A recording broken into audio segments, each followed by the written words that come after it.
Hi, I'm Braedyn.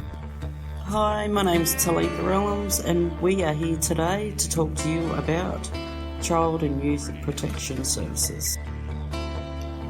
Child and Youth Protection Services, or CYPS, is the ACT government agency in charge of investigating the well-being of Canberra children who may be at risk of abuse or neglect. In the case of Aboriginal and Torres Strait Islander families, the continuing impact of the stolen generation on children, families and communities should never be underestimated or overlooked.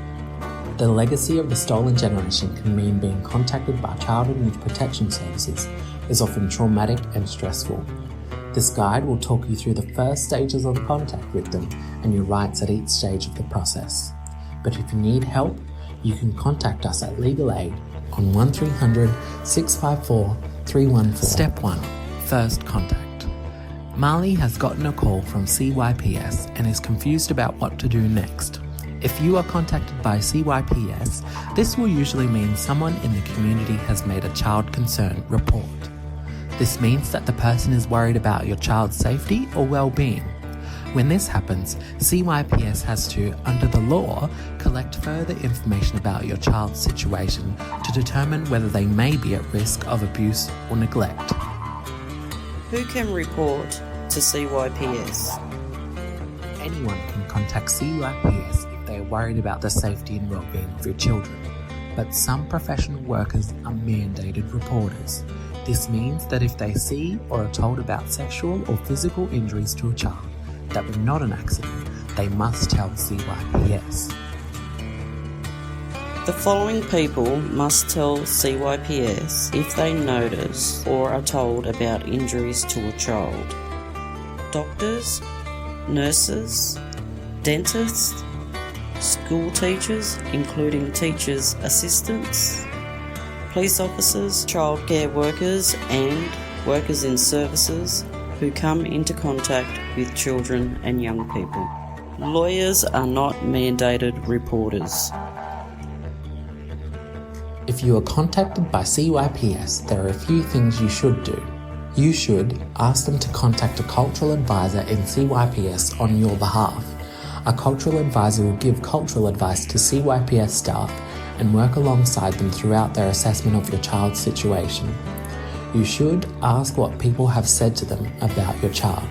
CYPS staff should always explain the allegations made and work with you to understand the situation.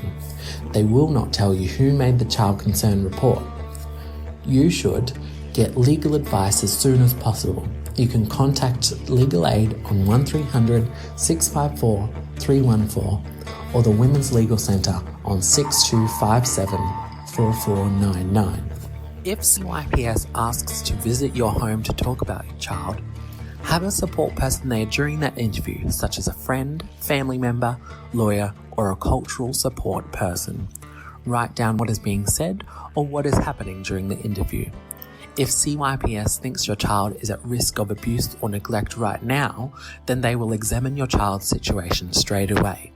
If you feel uncomfortable, you can ask CYPS staff to come back at a different time. What you should know. Everything you tell CYPS may be used in future court proceedings.